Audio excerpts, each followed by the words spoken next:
يريد الله ليبين لكم ويهديكم سنن الذين من قبلكم ويتوب عليكم والله عليم حكيم. والله يريد أن يتوب عليكم ويريد الذين يتبعون الشهوات أن تميلوا ميلا عظيما. يريد الله أن يخفف عنكم وخلق الإنسان ضعيفا.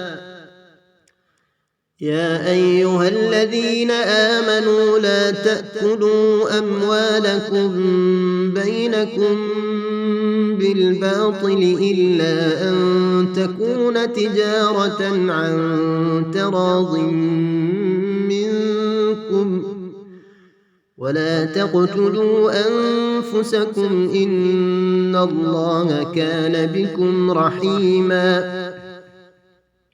ومن يفعل ذلك عدوانا وظلما فسوف نصليه نارا وكان ذلك على الله يسيرا.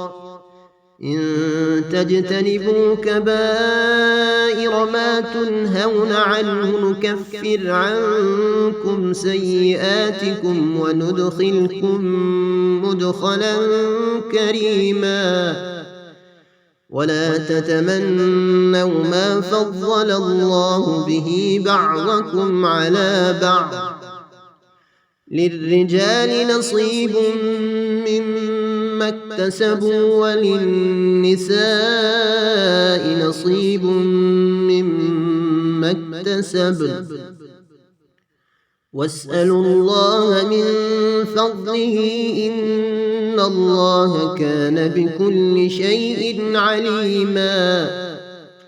ولكل جعلنا موالي مما ترك الوالدان والأقربون والذين عقدت أيمانكم فآتوهم نصيبهم إن الله كان على كل شيء شهيدا.